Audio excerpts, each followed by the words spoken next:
Check, check, check. We are live now. Hello, Mike. This is the I guess we call the pre part of this. I don't know.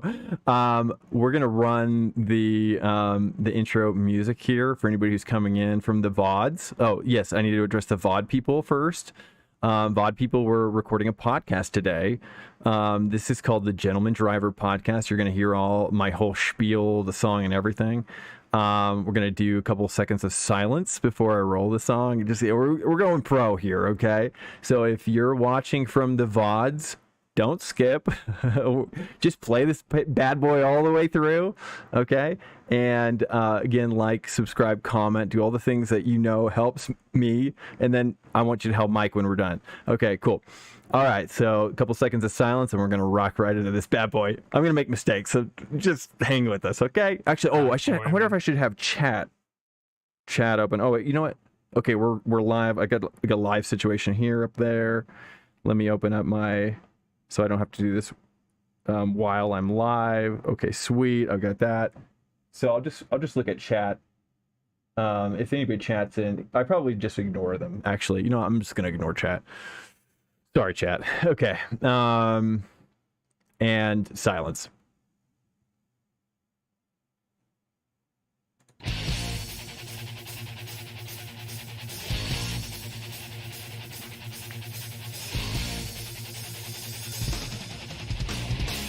Check.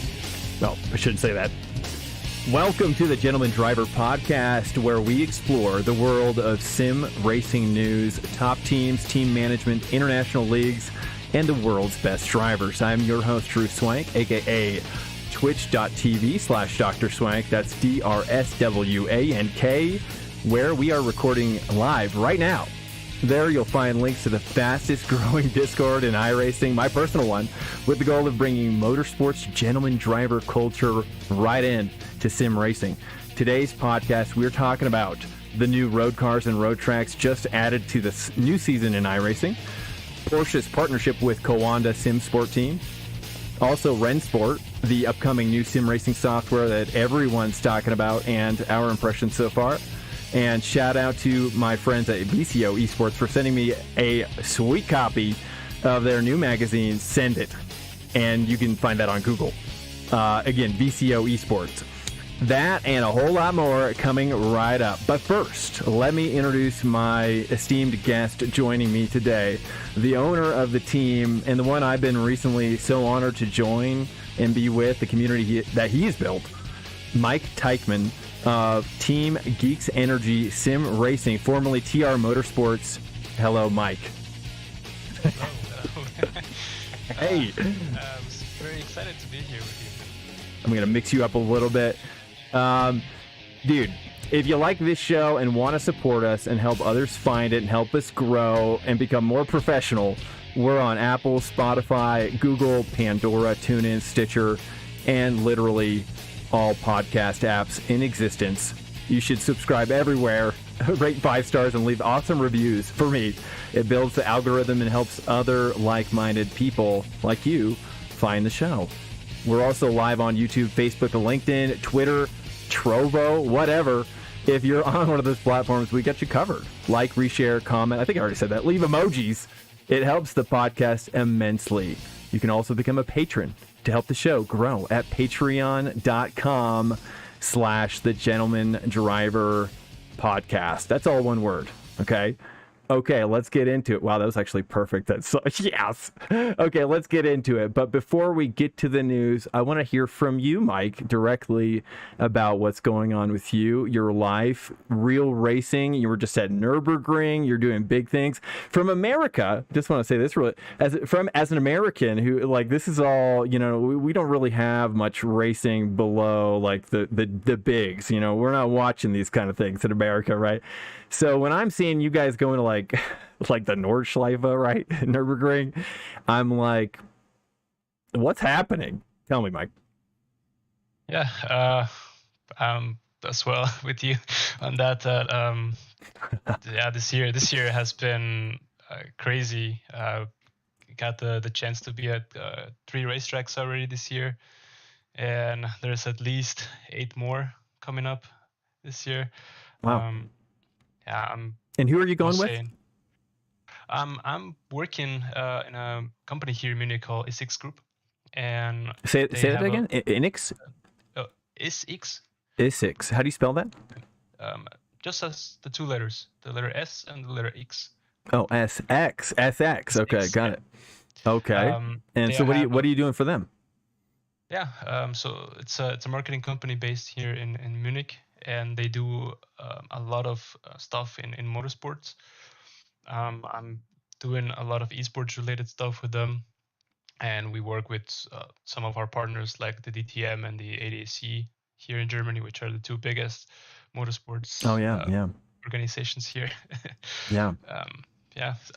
What I do mostly with them is, like I said, organize events.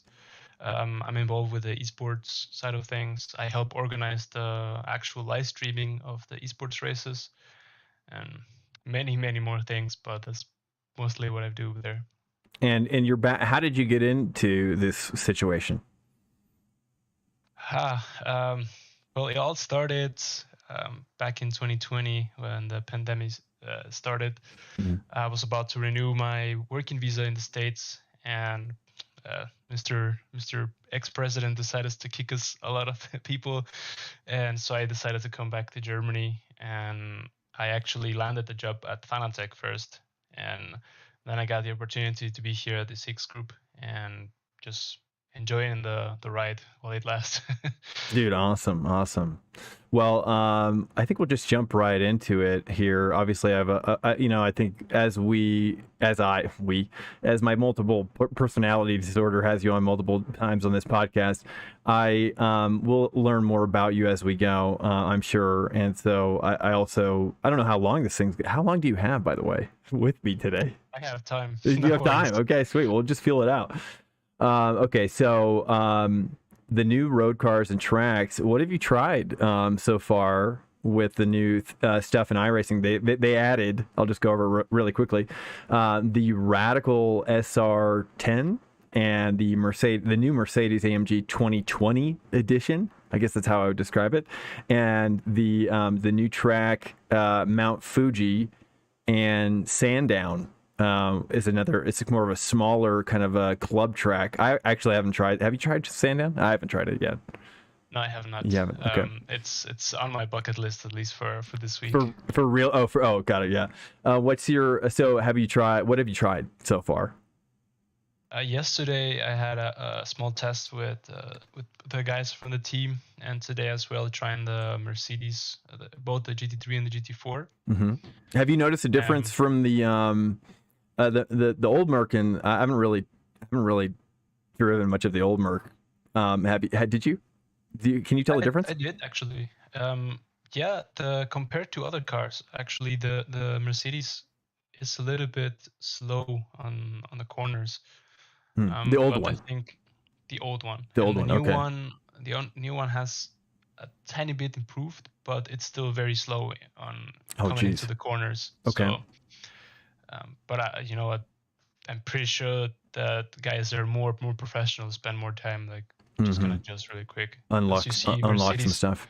Yeah, Mercedes won the VCO NLS this year, so I'm expecting Mercedes cars to be very high as well. Did they use that car? Or you're saying like in real life? That's what they want? in Simracing. This year was the digital Nürburgring Langstrecken series. And Mercedes won the league. Yeah. Okay, got it. Were they using this new car, or were they using the old car? No, they were using the old car. Oh wow. Okay, so got it. Okay, have you tried the SR10 yet? No, not yet. Everyone is very, very excited about it. Today, a couple of guys in the team were talking nonstop about it. I got it. I'll talk a little bit, and just so everybody knows too, the oval side, we were gonna have somebody on to represent that, but we neither me or Mike do. Do you do oval side beyond like the IndyCar big stuff, or do you even do that? I did the Daytona 500, and that was it this year. I haven't got much time, but I really want to be into ovals. And then you did the Coke. You're gonna do the Coke 600. Did that already go by? It already happened. Last weekend. Okay. Did you do that as well? Mm-mm. I was Got it. I was in Berlin last weekend, but yeah. Oh, they got it. That's right. Yeah, the cooler things. I did try the Radical SR10, which you can see on my last broadcast, which was mislabeled, so don't worry about that. But it was the last one, and I have to say, one I was like, it's like at first I think on the smaller track it feels kind of like a mini Dallara LMP2, like the Dallara P217. It feels kind of like that, but better, because the tires are. It feels like the tires are just, I don't know how to describe it. It feels like the grip like just the grip model or whatever, just feels more realistic, I guess. I don't know, like the braking, it just, everything feels better, really.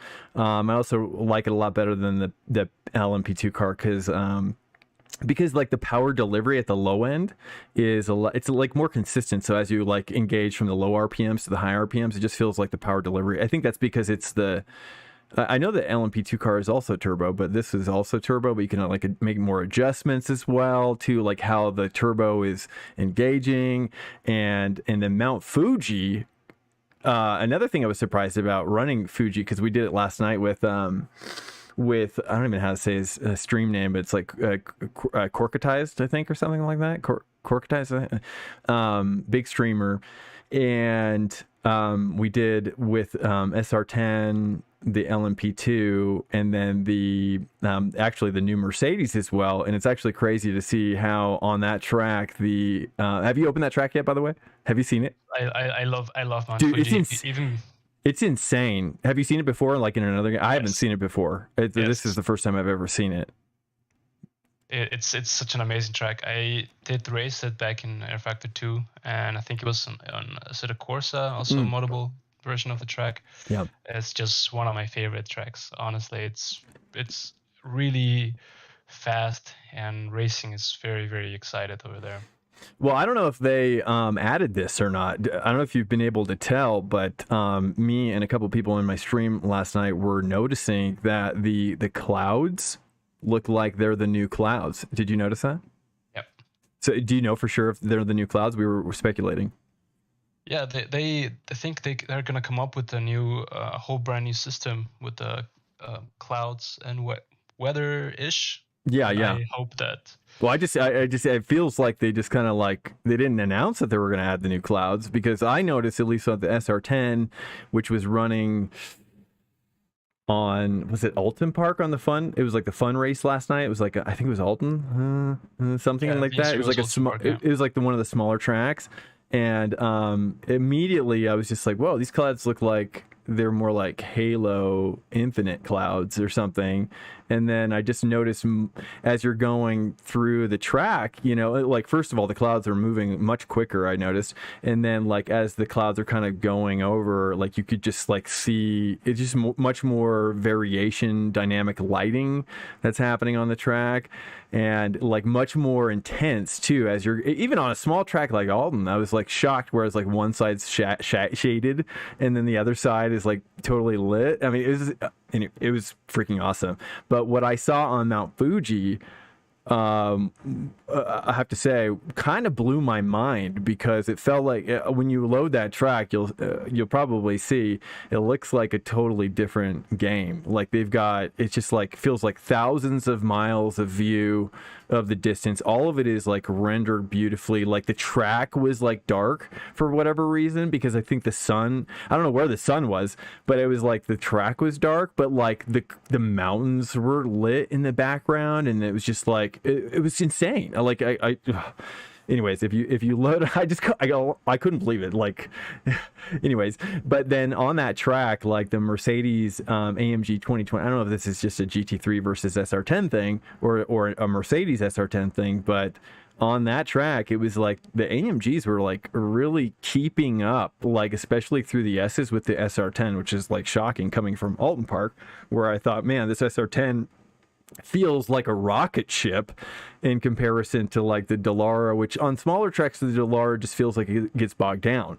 It doesn't ever really have a chance to like open up, and it just doesn't feel like it's like made for it. Whereas I feel like the SR10 is like this I don't know. It's like a mini Delara, and it just gets me so excited because it's like it just really opens up more possibilities. But it's also, as I've learned, it's like much more difficult. Like I'm sure you've seen some of the drivers talk about, which is it's just a lot more difficult to handle.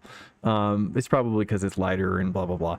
But anyways, if you get a chance to check out the new content, I haven't seen Sandown yet, just a little bit from a streamer last night. So. But the new content is phenomenal. Have you seen all the grates as well? The drainage grates that they've added. I just noticed that as well. So yeah, rain's coming into iRacing. It's like the most exciting thing for me coming from like even just like when I first started like getting serious about sim racing, sort of serious, like on F1 2012, which I saw in the magazine actually. Apex Racing League was talking about it. It's like, oh man, I remember that. But like rain, you know, is just such an essential part. Every time you watch a real race, I'm sure you know this, Mike. When you go to a real race, like especially in Europe, and maybe less so here in America, where our kind of like weather is more consistent, it feels like throughout the day. Whereas in Europe, it's just like sunny, and it's just like pure rain, like, you know, in the afternoon. And like having that more realistic approach to sim racing, of course, that's been in like a set of course a competizione for a while or whatever. But it's but to be able to bring it into, for anybody who doesn't know about what they're doing with the rain, it's crazy. Like they're modeling like real drainage on the track, and essentially what that means is that like different grades have different drainage capacities, and so they're literally modeling not just how rain is falling or how rain is like pulling up on the track, but they had to model in order to make sure that the puddles on the real, since they're all laser scanned on the tracks, like the drainage has to be perfect, so the puddles are perfect. Did you know that, Mike? And once when it finally comes to having rain in iRacing, it's going to blow everyone's minds, and it's going to be Yeah. It's going to be very, very, very interesting to see how we go from there. Yeah, and of course, then you compound it with the fact that the tires have to be probably like totally remodeled in terms of how they're going to interact with different levels of wetness. It's crazy. Like it really feels like iRacing is like 10%. Like when the rain comes out, it's like we'll look back before the rain and see, wow, iRacing was just 10% of the sim that it will become when the rain is fully out. So anyways, I've had a lot of coffee right now, but it's so exciting. I'm so stoked about it. Okay, so I wanted to jump into this next subject here. I think I just want to jump into, because I just was reading about it, the Apex Racing Team, and this is kind of more of like your forte as a business marketing expert.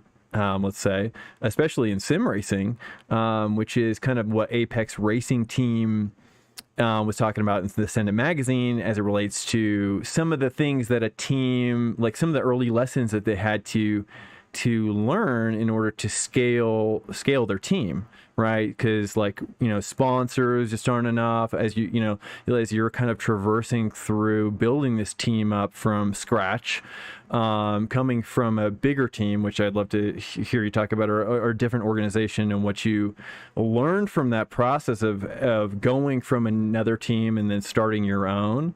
But also seeing what Apex Racing Team was talking about with, okay, they're like, well, we're not going to make enough money with just sponsors alone. So they started to do value-added services like developing setups or developing special overlays, or then going into Apex Broadcast. And then for me as well, just getting kind of more serious about sim racing, seeing the opportunities becoming available to maybe, I don't know, like do something professionally, like even as a slightly older driver.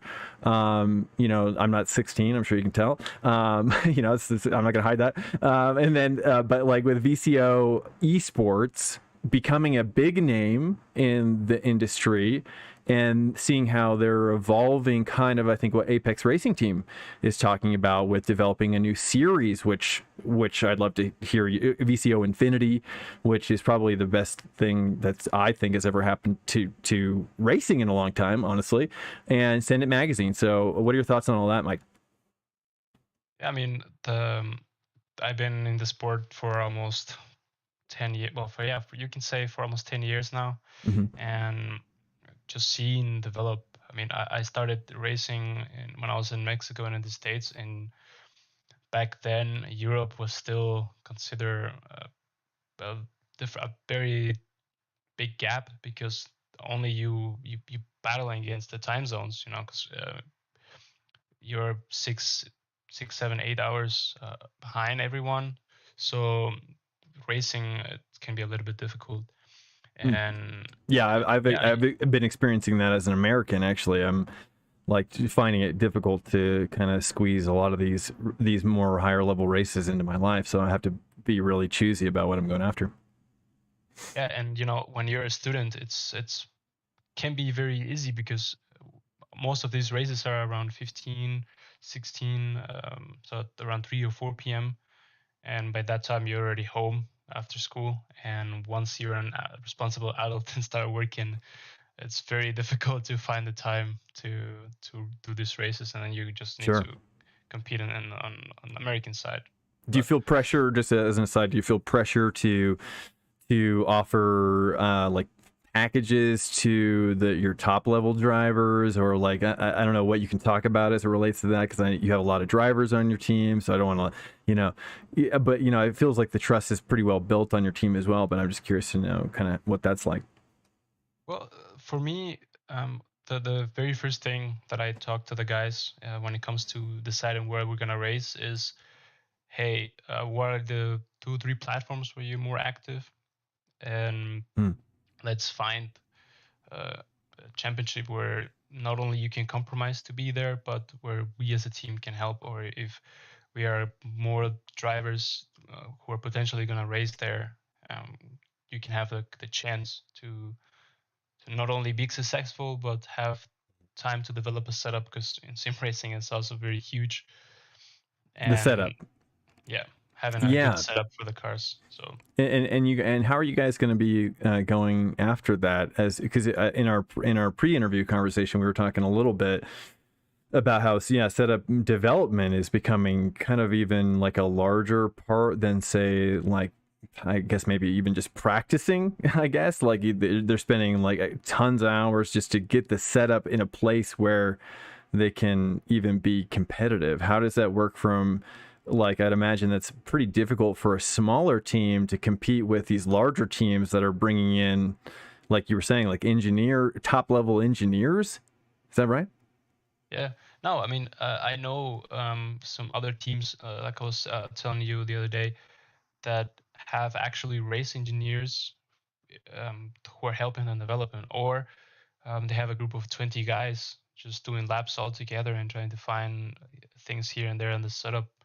But when it comes to the smaller teams, you just need to put a lot of effort, and it's not easy, because for a lot of us, we have jobs or we have school. So you have a very limited time where you can actually practice and try to develop a setup. Do you have a plan for kind of how to overcome those obstacles as a smaller team? Some thoughts on it? It's the most important thing is to have people that are committed to it, because if you don't have people who are committed to spend the time to develop setup, to talk to your teammates, then it's going to be very difficult. And we ourselves have experienced that so far this year.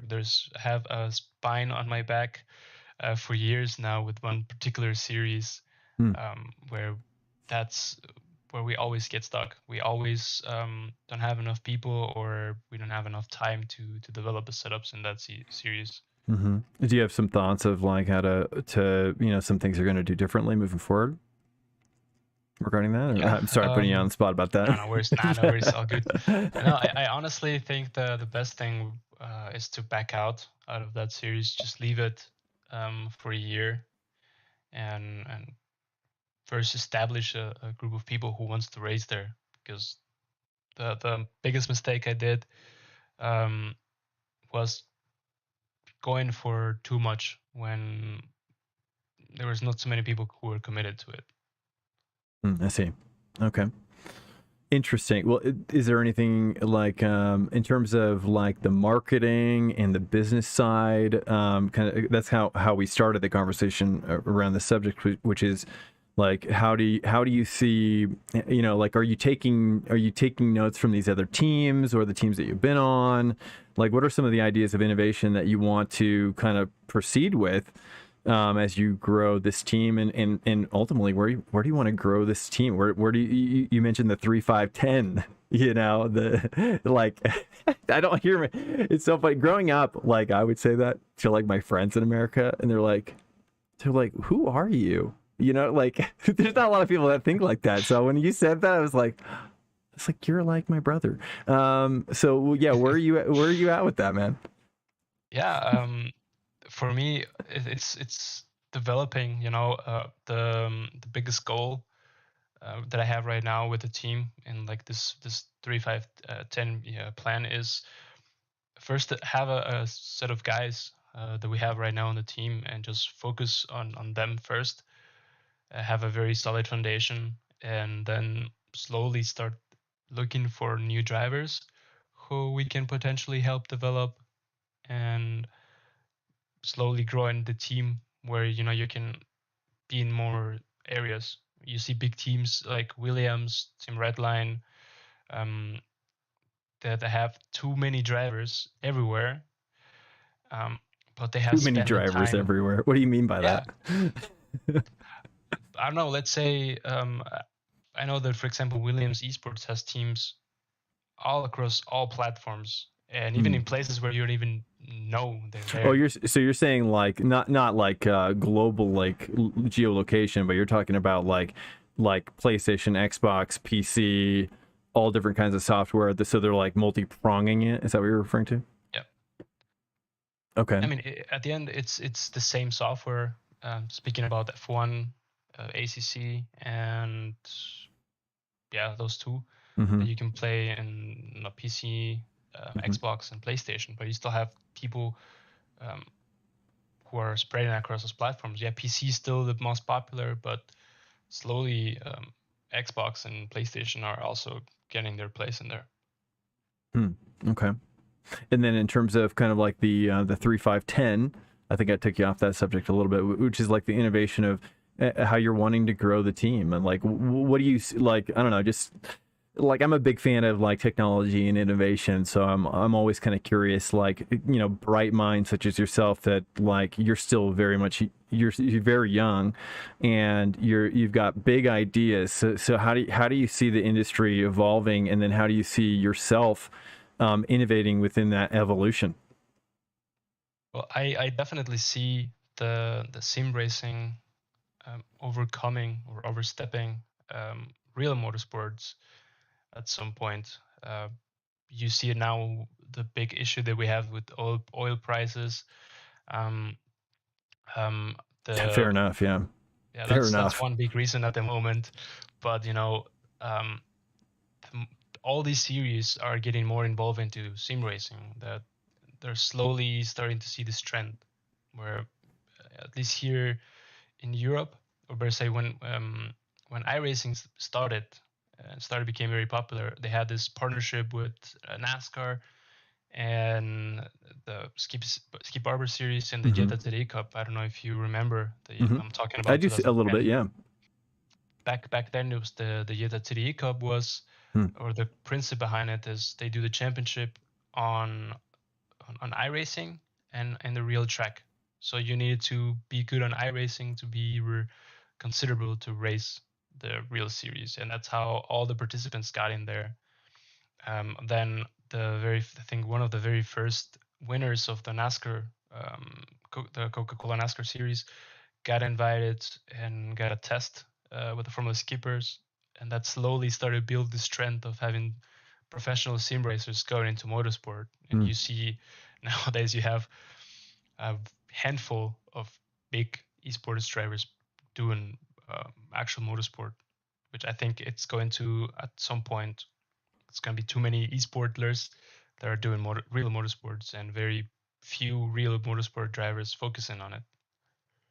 Got it. Yeah, I was kind of been thinking about like coming from like Counter Strike, or like even like Dota 2 with like the international, like like they've been kind of in these massive arenas for some time now. I have to imagine we're probably not too far off from that. I'm especially even seeing maybe this is a good opportunity. I did want to hear a little bit more about like the innovation concept, but maybe we can wait for that for the next time. But this is a good segue into Rennesport, which is that's I feel like that's kind of like or with Race Spot too. Like maybe this has been happening longer than I've noticed, but do you notice that there's more LAN local area network stuff happening now more than ever with these like big, I mean, I was just like seeing these big sim setups and everything like that, these like massive I mean, it's not even that massive yet, really. I mean, if you look at the Dota International, they're filling up arenas, like whole, because like these things can fit like tens of thousands of people, and they're filling them. So anyways, like with going to now, I know you didn't go to the Rennesport Summit, but you did get to see a little bit of the game. Did you get to try it out as well? Yeah, I had a couple laps on the track. And what did you think? It feels pretty good. You can compare it a little bit with ACC and Race Room when it comes to feeling of the car.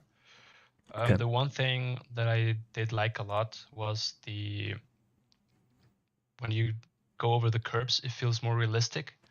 Because when you go, for example, on iRacing, when you drive over the curbs, you have maximum grip there.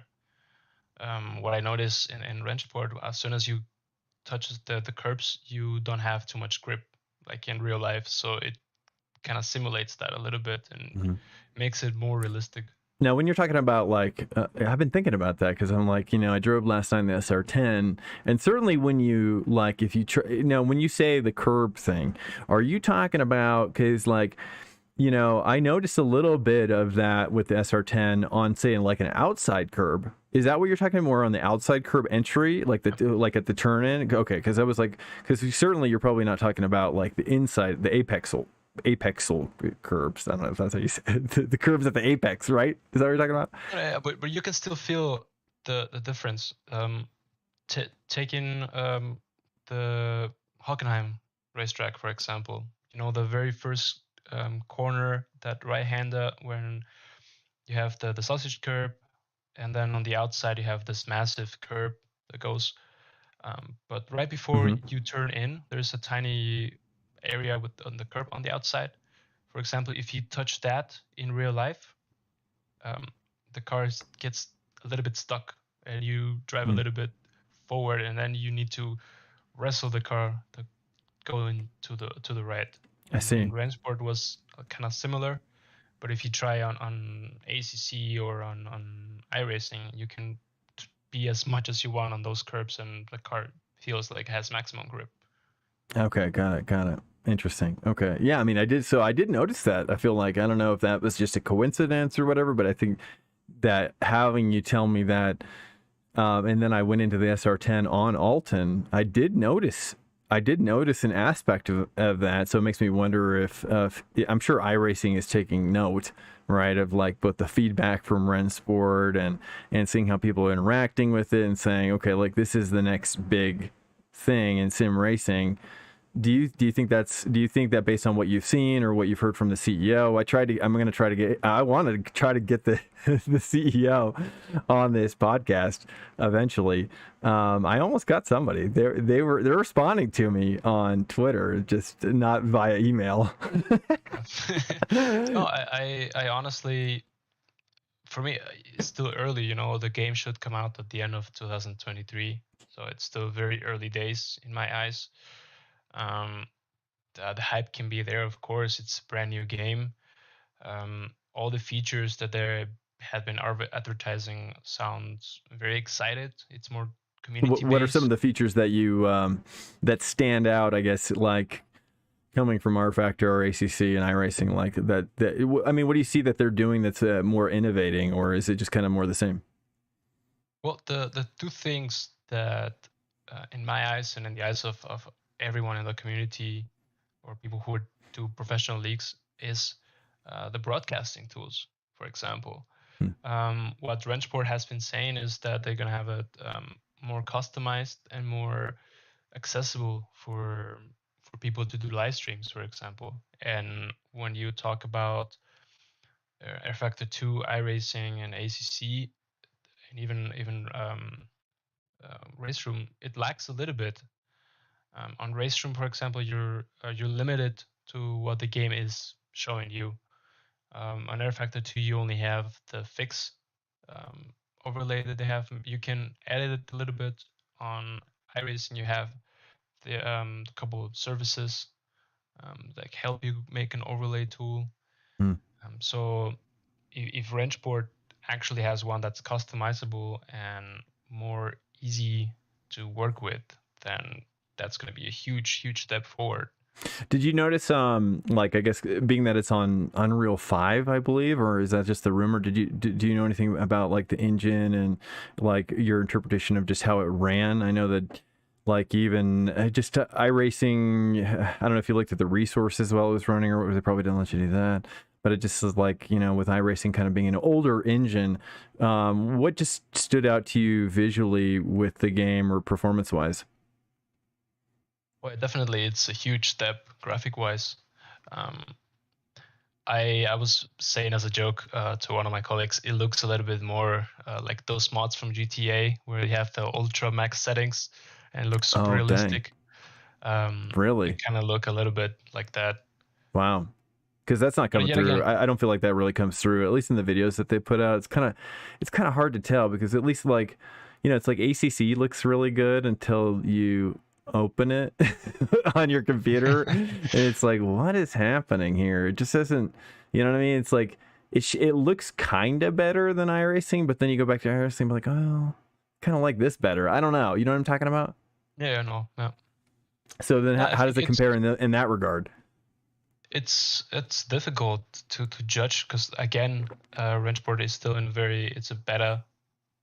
Or I think it's not even I think it's a pre-alpha version. I think it's not even a proper beta version yet. So it's still, in my eyes, pretty early to judge and say, no, this is very bad, or no, this is very good, because it still needs time. Were you excited, like when you walked away from the trial, were you like, I'm stoked about what I just did, or were you just kind of like, I don't know? I'm just sitting on the bench looking at what they're doing, because I'm really interested and see how it turns out. Okay, cool. Fair enough. Anything else you want to, like, anything else that stood out to you beyond what I've kind of asked, or anything like that? Well, I'm wondering what kind of cars they're going to bring in terms of the licensing. Yeah, I was going to say, like, it seems like licensing right now is like the biggest like hurdle. It feels like a game. I mean, especially with iRacing kind of like struggling to keep up now, at least with the GT3 side, with the licensing. Seems like everybody's kind of like really complaining. And, you know, the Mercedes AMG 2020 is a step in that direction, right? But it almost kind of feels like it's, you know, maybe too much and not enough is the thought that comes to my mind. Like, I don't know. What are your thoughts on that? Well, with iRacing, it takes them, I think, 6 or 7 months to actually develop a car, and with all the Mercedes stuff that has come out, it's with the partnership that they sign.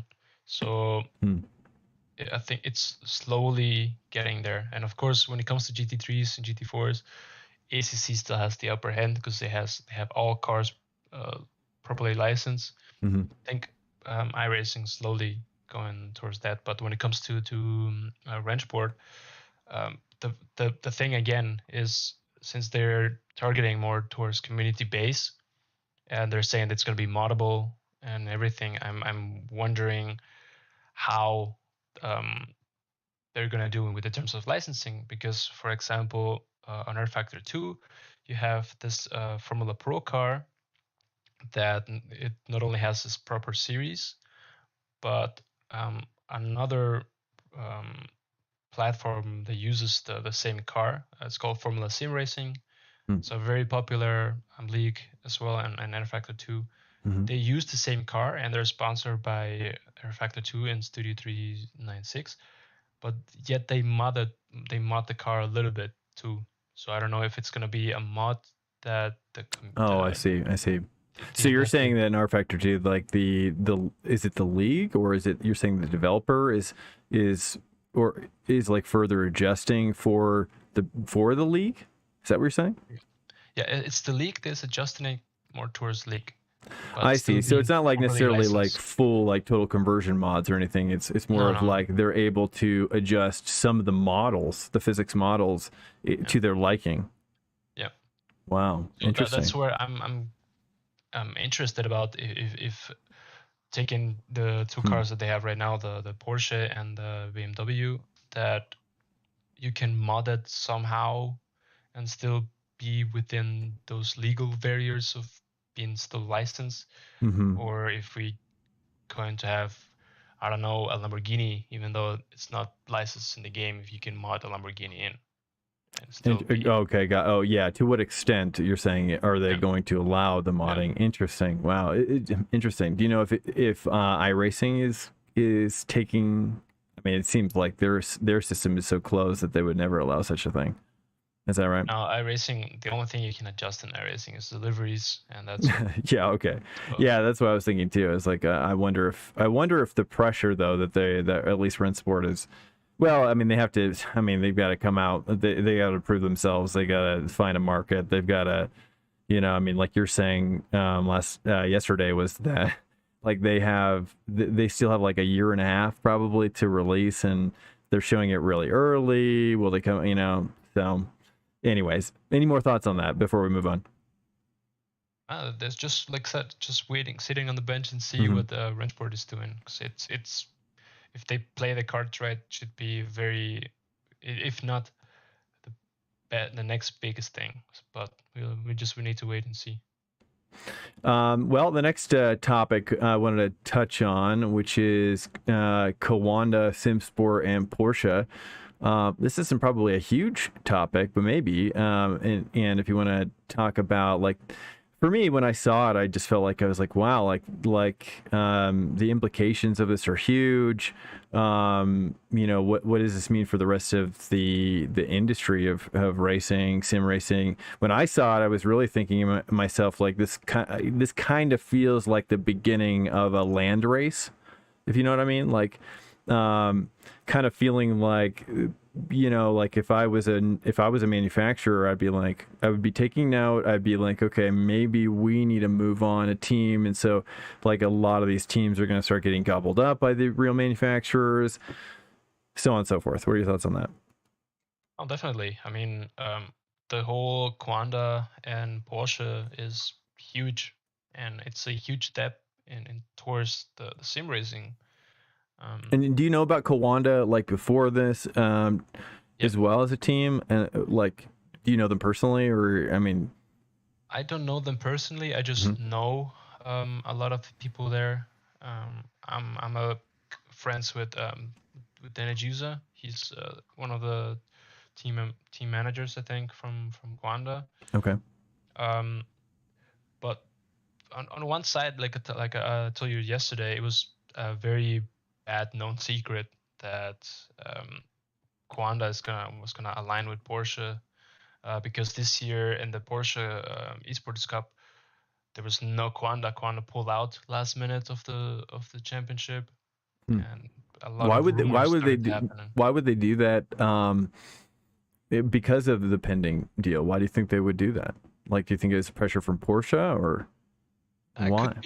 Could be either some licensing agreement between the two, or they just wanted to do something else. I mean, who knows? Maybe there's something also with Rennesport in there, or maybe something bigger with ACC now that the Porsche Cup is also on ACC.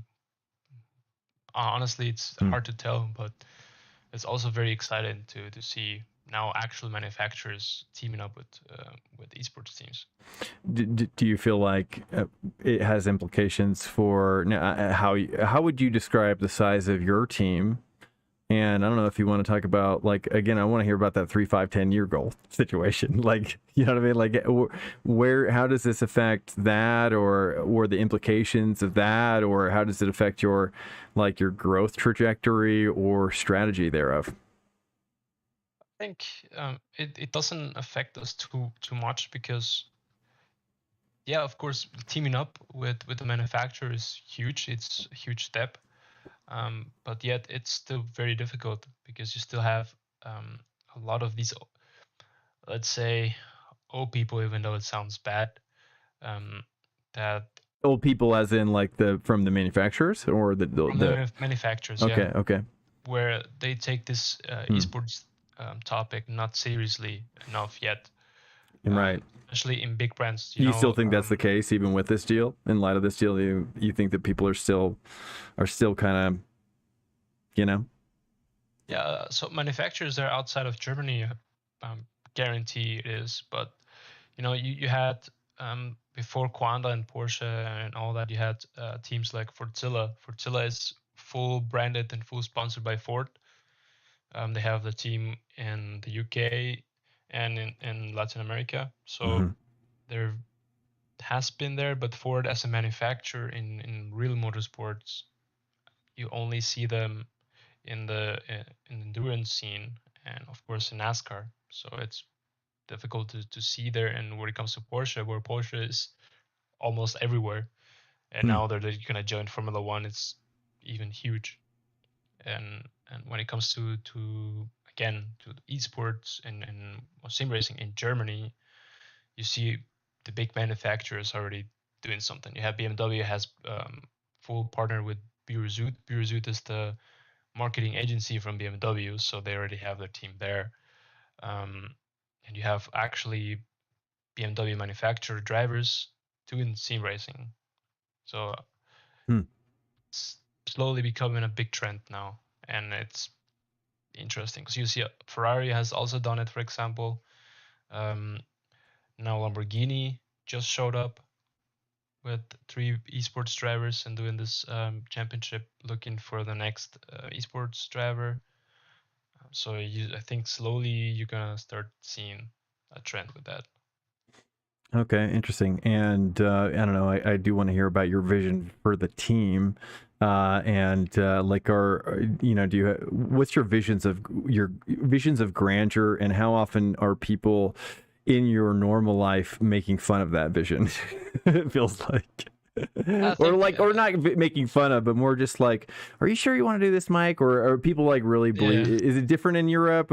It feels like, like here in America, it's sim racing just really still is kind of a joke.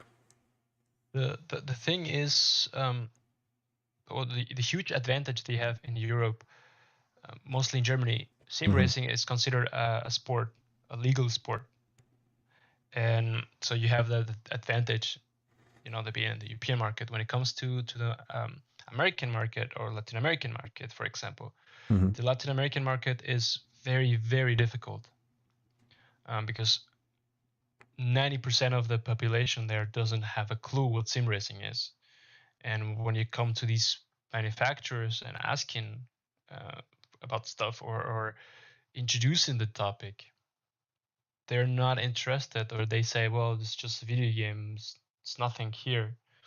And in America, I think we are just too fed up with NASCAR. That's the only subject that they see. Even for IndyCar, finding a sponsor for IndyCar in the esports world, for example, and it's also very, very difficult.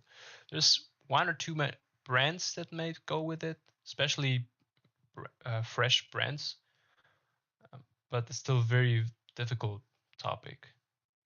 And so where do you want to take this team? Where do you see growing this team, and how would you grow it? Personally, it would be dumb to not to say that I want to compete against the big teams.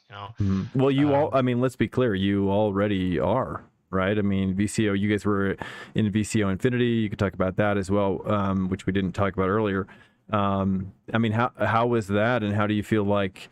I mean, was that it's certainly not the biggest venue you guys have been in, but certainly maybe the one that's, at least for me as a viewer, is the most exciting. Yeah, we got invited to the VCO Infinity, and it was the huge thing for us. Unfortunately, it collided with real motorsport, so a lot of our actual drivers were unable to race. But Hmm. the guys who did, they had an amazing time, and we were fighting at some points with all these big teams. But it was such a huge accomplishment, and at least now people know where we are, who we are. Yeah, it's massive. I mean, for anybody who's listening and doesn't know what the VCO Infinity is, basically for me, I got really excited about it because I I have like ADD, you know. I also can't like I've tried to watch and get into 24-hour races just on a personal level, and it's hard. It's hard. I mean, maybe it's an American thing. It feels like, man, it's like, oh, you see the Europeans get so excited about those 24-hour races, and I'm just like, I don't know, guys. I'm not sure this is the way to go. And so, but VCO Infinity is really great for Americans, at least for me, because like it's instead of a 24-hour race, one race, with one start, one finish. It is 24 hours of 24 races that start every top of the hour and finish every bottom of the hour. And so no matter, at least for me, it was like, like popping in and out throughout the day. You would see, oh, it's like, oh, boom. Like, it's like even before, like I got to a point where it's like, even before I got to, like, too far into it, I was like, oh, at top of the hour, I go, oh, top of the hour, I gotta watch, at least watch the beginning of the next one, you know what I mean? But then I would start to tune in at the bottom of the hour, and it was great too. So it was like, it just was all popping off. It blew my mind. But so anyways, do you have any further thoughts on Infinity or like some other formats that are coming up or anything that you're catching wind of in terms of leagues that you guys are going after? Well, we are with the guys that we have on the team. We definitely want to keep performing at that level. Yeah, even though we are at the bottom of the team lists, um, slowly we're gonna climb our way up. If we get the chance to be invited for another VCO series, that'll be amazing. If not, we have our eyes on the Evra series. We raced this year. We had Evra, so EVRA. yes. Okay. We had a lot of issues during the whole season. We won the first two races. In both races, we ended up getting disqualified. In one race, we got disqualified for having too much iRacing. Mm-hmm. It was an mistake in our end. And the second race, we got disqualified for 2-3 incidents that ended up happening. But from the start, we got wins, so we know that we can compete there. Mm-hmm. And now for next season, what's gonna start in the fall, we're gonna be much better prepared. And for me, that's the two biggest ones on iRacing. And on R Factor 2, we want to continue in the GP VWC, which we've been there since the team started, and slowly starting to get our eyes in ACC. Nice. Yeah, I've tried ACC, and I just I don't want to say I hate it, but it's hard to wrap my mind around coming from iRacing. I think it's like, do I for anybody else who feels the same way, or even coming from ACC to iRacing who's struggling, which I can't imagine anybody's doing that. What are your thoughts on like, just which software to go after? Like, it feels like like if you're coming in from a hobby driving, or you're just a young driver and there's like all this different software, I mean, which piece of software would you recommend a young or new driver to go after or to main? Like, would you recommend to main, or would you recommend to be more versatile? I think nowadays being versatile is it's better. But yet again, it all to answer the first question with which which platform should you go to? It's all about the taste, because iRacing and R Factor 2 and even AC has a chance that you can race multiple type of cars. You can do oval, road, dirt road, and rallycross. And if you just want to focus on GT type of cars, then you can say ACC or maybe also iRacing or even Race Room. Race Room is a very good platform to start up because it's for free, and for pay for content it's very cheap compared to iRacing, for example. So that's a good start. Do you feel like one has a better reputation for, I guess like you're saying, it depends on the series, but do you feel like one or two has a better reputation? Like if someone's just like, hey, I just want to choose one piece of software that takes me from here to 5 years from now, what aspects would somebody consider in relation to that? One, like we were talking earlier, how much dedication, how much effort you want to put on. If you want to do it professionally, if you want to become a professional esports driver and race, or like, yeah, maybe somebody who's just like I'm kind of pro curious, you know what I mean? Yeah, then probably go for iRacing, because then you had the better chance to experience more close racing, you know, since you have to increase your iRating.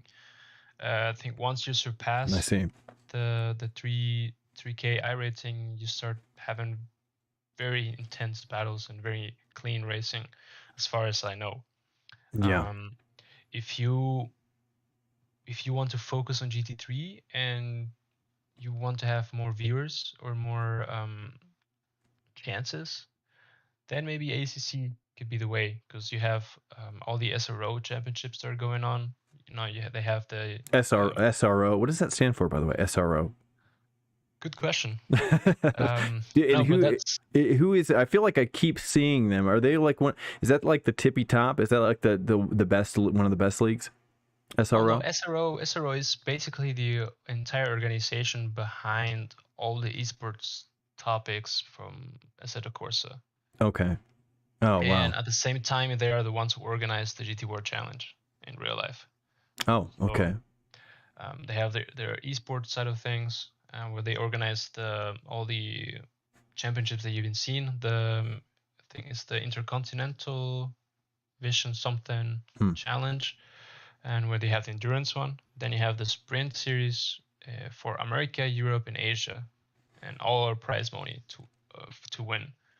And then I think now they're gonna come up with the M Cup, the Alpine Cup, and doing some championships. But yet again, you need to qualify, and you have a huge pool of drivers, so it's very difficult to be in there. And as you see, the big problem right now with some of these championships is you see the same names popping up all the time. Like you see, for example, in ACC, it's always James Baldwin, who's McLaren. Yeah, the YouTube. He's a YouTuber as well, right? James. He's a YouTuber. Yeah. He was just kind of doing his. He just kind of gave a video about his. I don't know if you saw that, which is like his detailing what happened after it's very interesting, actually. If anybody wants to know more about maybe the trends, I mean, whether you have a kid or whatever who's interested in getting into sim racing, just learning from him about his trials and tribulations, I guess, as a top sim racer who then got into real racing. And so I don't know if you want to tell that story or what about it that, you know, whatever. No, but going back to that subject, for example, in ACC, you see always the name James Baldwin popping up, no matter what championship it is. It's always there in the first names. The same thing happened in Race Room, for example. You always see the name Der Esports or Moritz Löhner be on top. And you see on iRacing, I think it's hard to tell, but it's always and that's Loritz. Teams. Sorry, Loritz. You can say it very slowly. Moritz Löhner. Moritz, American way, Moritz Luna. Yeah. Okay. So you can say it like that. Yeah. Okay. Cool. Nah, and then on iRacing you have the same three teams competing for the top positions, which is Team Redline, BMW, and every once in a while you see the Williams Esports drivers being there competing, but it's always the same three teams. Do you feel like right now, do you feel a sense of urgency to take advantage of, you know, because I'd imagine, just a thought that came to my mind, which is like the gap is going to continue growing, like both skill wise, financially for these teams, and given that you're kind of like you're in the top 40 of the best like you were in the VCO Infinity, your team, and so seeing that kind of financial gap, that whatever gap, like how do you see overcoming that large gap? Well, you need to have a good marketing strategy. You need to be able to sell, because what companies are looking for is not only um, a small number or a big number of viewers. They want to see where exactly in the live streams were the brand showing, what's been active on social media, if the drivers have posted anything, if in the live streams, if they focus on the driver camera, like in the sim, if they have any sort of on the wall or something that displays their brand. So some brands can be very picky on it. Um, so you really need to have a good marketing strategy, and sim racing it's also very difficult, because it's not like in real motorsports where you can say, oh yeah, we're gonna go to every dealership, for example, or to every company event that you have, and we can have a race driver there, or the car, and just have publicity. In sim racing, the only real things you have is your social media channels and the broadcasts. And if there's an offline event, then you have that as well. But it's very difficult. And also the brands. It's not too many brands involved in sim racing. So you Yeah. see these big brands. Well, I mean, DRS. partly because I mean, what I would imagine is because like the viewership quite isn't there yet. You know what I mean, right? Yeah, that too. That too. The two biggest esports championships at the moment is the SRO championship. But the big thing about it is that they race with the real drivers. So the real drivers have an esports race the Saturday before the race, and those results give you points for the real championship. So Oh wow, I think for the very first race at Imola, they had a 60,000 people watching. really? Yeah. Dang. And then you So have the Formula wow. One Esports Championship, where it also has a lot of viewers, and it's mostly because of the name. You know, it's Formula One. Should be the top of the iceberg, but Right, right. I know they're supposed to be coming back to Vegas, I guess, or like coming back to America. I mean, like all the American F1 races now, it's kind of getting out of hand. yeah, Honestly, it's a little ridiculous. But yeah, anyways, especially going to places where, yeah, but it's right. That's could be a different topic. yeah. I mean, the one of the thoughts that came to my mind, which is like when I was tuning into VCO Infinity, it was just like, man, like there's like there's like only. I mean, at one point it's like 50 people watching, 100 people watching, and I'm like, this is criminal. This is insane. Like how few people are watching this, but all that changes, right? When ESPN picks it up, right? And it could like happen overnight. Do Oh you yeah, definitely. do you Yeah, see that already happening in Europe? I mean, at least in America, we don't. I don't see that happening yet at all. in America, when it happened only when the pandemic started. Hmm. I Oh, don't know if right. you I know. Oh, remember yeah, you're right. I do remember that, dude. It was like IndyCar. constant. Yeah, yeah, It's IndyCar and crazy. NASCAR. Yeah, they did That's a mini series. Yeah. mhm. That's actually why Um, that's why I bought my 2-year subscription back in like yeah. November. See. And so I was like, oh yeah, well maybe this is the right time to get back into it here. And yeah, I do. It's so funny that you mentioned it. I totally forgot about that. So I mean, in terms of, so yeah, in America that was a thing, but then it dropped off. Is it still happening in Europe, or has it also dropped off as well? In Europe, it depends. For example, the DTM Championship, the Esports Championship, has been um, broadcasted in television in 85 countries, I think. Oh Maybe wow, I'm mistaken on the number. Could be a little bit lower, but wow. I remember they were on actual live television in Spain, in Malta, and this is an esports championship race. And even you can watch the replays on television as well. And they were not only on the YouTube platforms Wow. from the DTM. So it depends on the name and on the aspect, but it's I It's think crazy. it's too much. It's too much sim racing, too many leagues, too many things going. That it's difficult to see which one you want to watch. Yeah, I mean, I guess that's the next. I mean, I was reading about it in Send It magazine, and I I thought I could get some sort of a conclusion from their article, but it just seems like the world of leagues is just so spread out. I guess it's hard to know like which one is the top one, and even when they were talking about it, it's more of like the format. I mean, I guess majors Le Mans is probably up there with one of the top ones. But I mean, where do you see like that going? I mean, do you feel like you need to? I mean, I know being in your team's Discord, you know, like it's kind of most of the time it's kind of like kind of winging it in terms of which smaller leagues or series to get into. But do you see time coming soon where you are pretty much managing at every point every day which series that these drivers are going into, even without without that kind of collaboration? Yeah, definitely. Like, I mean, the bigger team and the bigger personnel you get, it's difficult. I know there are a couple of teams that they even have 3 sports managers to be able to handle all of that. Oh my gosh, really? That's Yeah. crazy.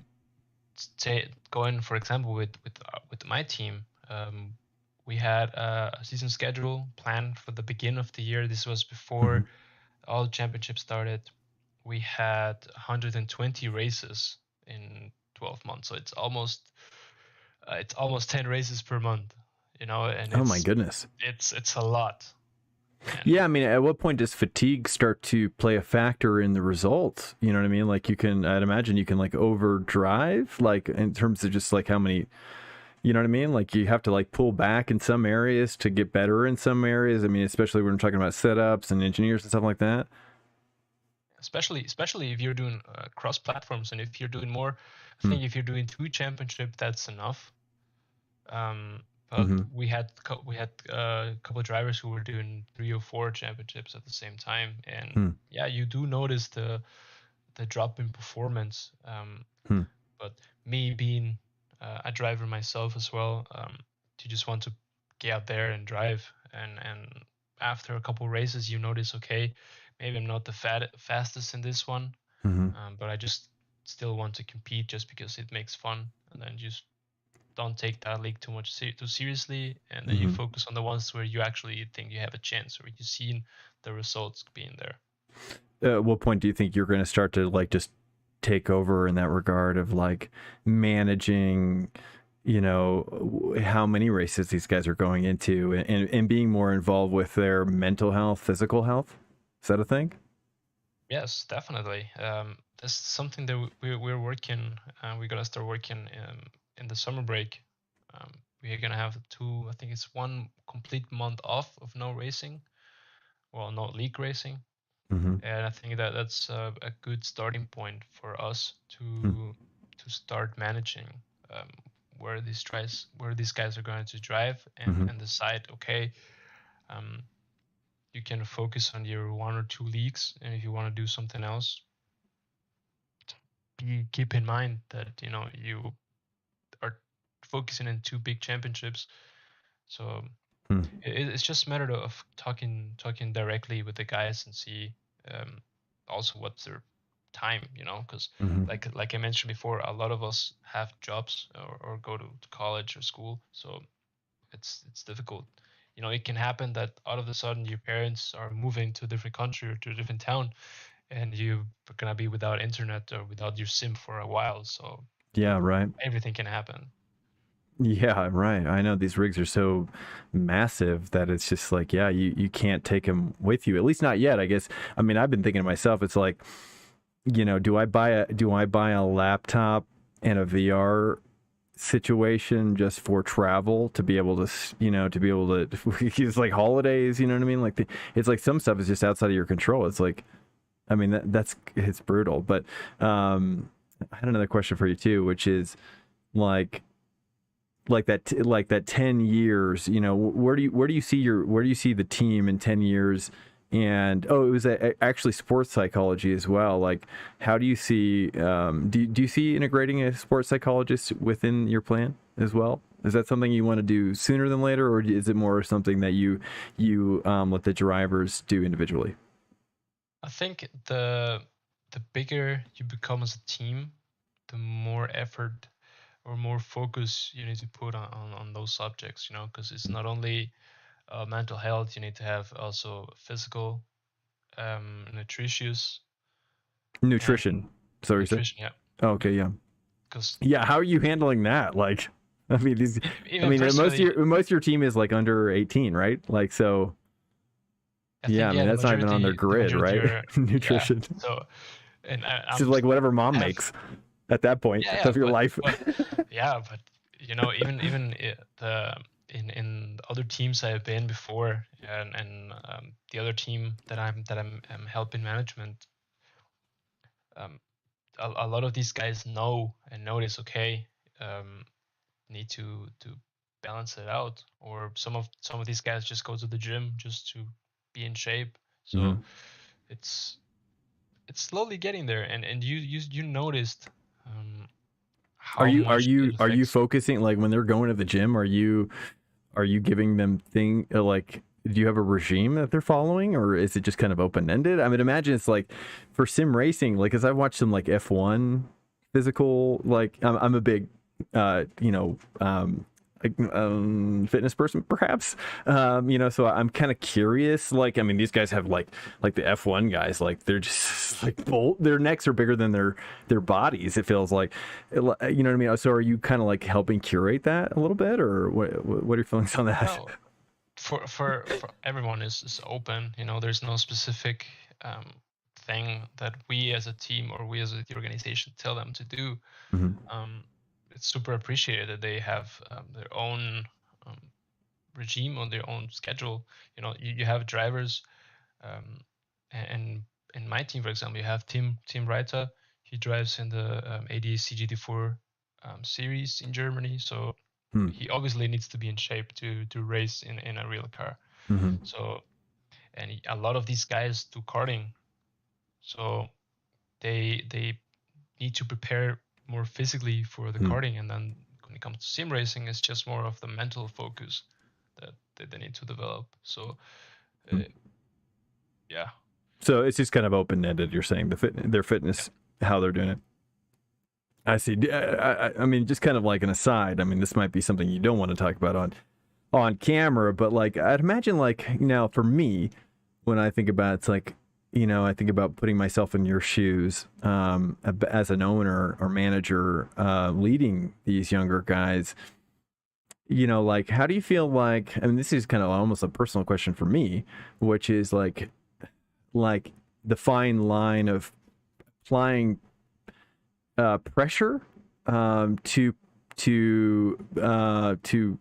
kind of squeeze out more performance, or like if there's a bad result or things like that, like, it's like, that has to be really sensitive, right, to navigate, but you're like also wanting them to feel, is there a sense of accountability? Do you feel like is there something like that going on there?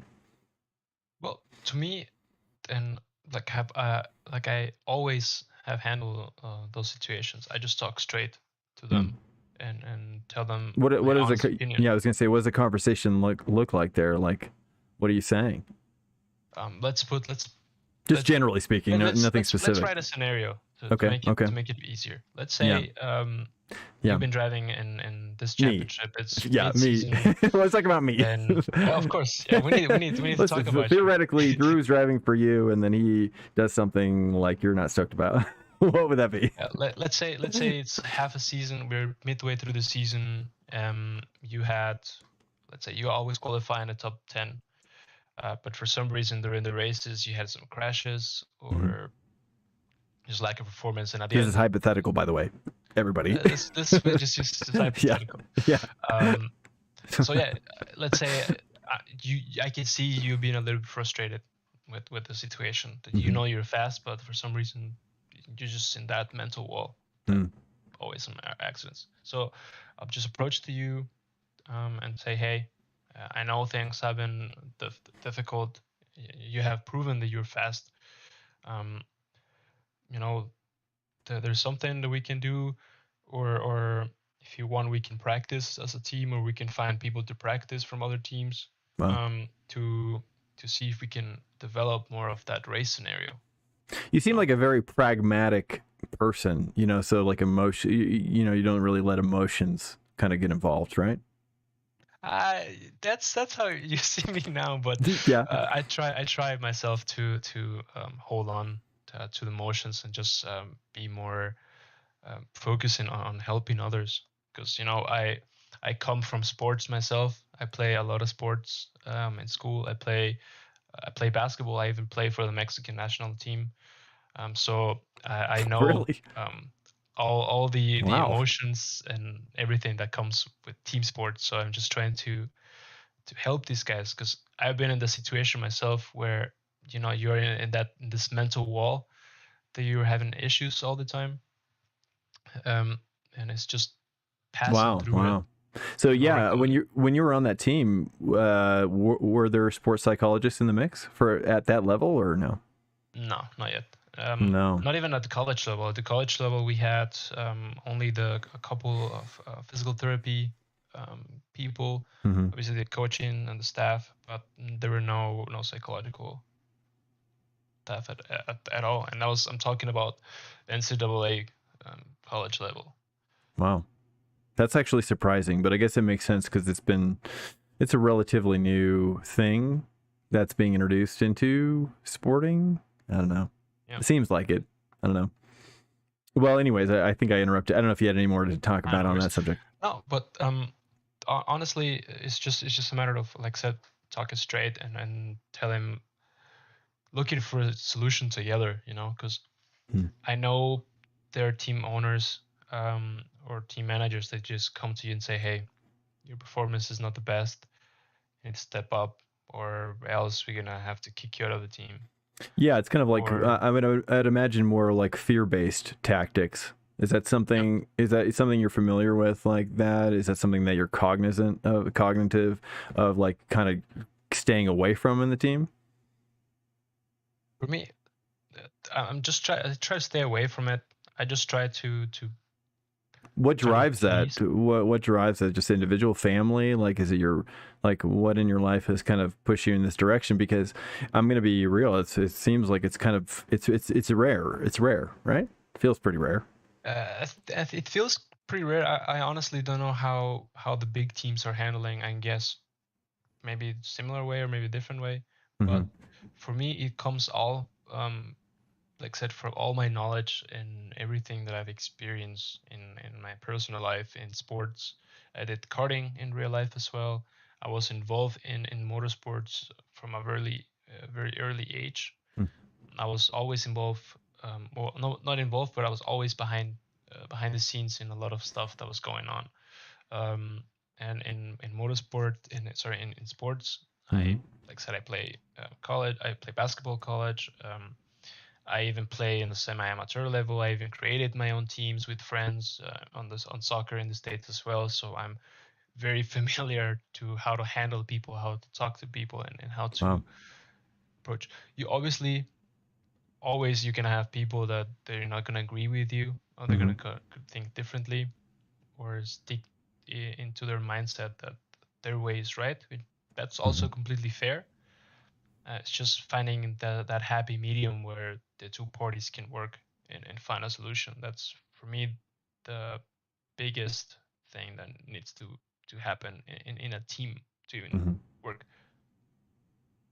Do you out of curiosity, like I guess maybe like kind of like as we close the show, what is like for younger you know, how do I say this? Everybody can be a team owner now. You know what I mean? Like everybody can be a Exactly. team manager, you know? It's kind of like everybody can find drivers. It's kind of seems like it's with Discord, it's easier than ever to find good drivers to drive for you. Um, but obviously that's not the recipe for success.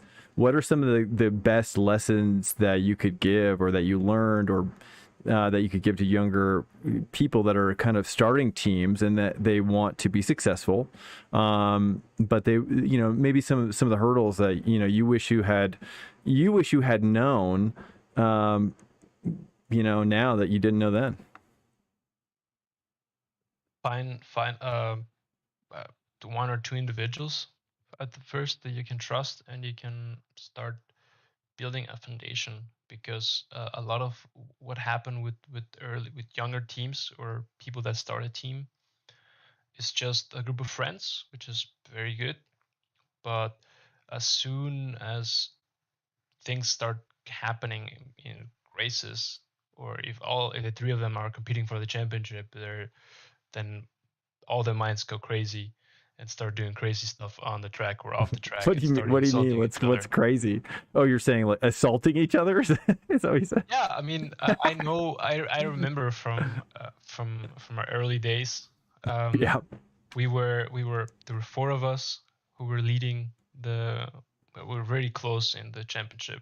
The four of us have all the chances to win the championship.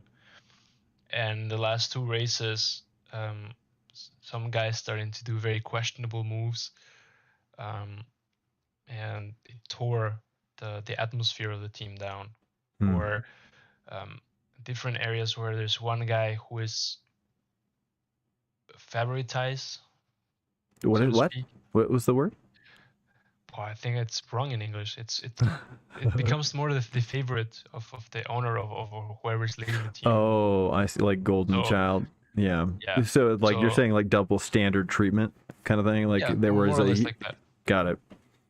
So then it becomes a little bit of a trouble. So my advice to all the new guys who want to start a team or want to start racing is find a group of individuals that you can communicate, be fair, and develop a relationship first. Because then once you're on track, regardless if it's the same league or the same car or different cars, you're gonna rely on them so much that you need to have very good team chemistry to be able to succeed. That's the biggest thing you need. Awesome. Well, Mike, I think this is going to open right over you. Oh no, it's going to open over here. Sweet, dude. I was going to roll my outro. Mike, thanks so much for joining the official first episode of this podcast, man. It's been a pleasure, honestly, getting to know you. It's an honor being with you on this team. And to everybody out there listening, thanks so much. Please, if anything, just share. And we'll catch you next time. Thank you so much. Peace out. And that'll be enough, I think. Oh, I probably shouldn't talk over the outro. Oh, well, I'll just fade it out manually. Dude, well, I have to go to the bathroom really badly. Like really badly. I just realized, oh my God, I drink so much liquid. I'm going to probably stop the stream now.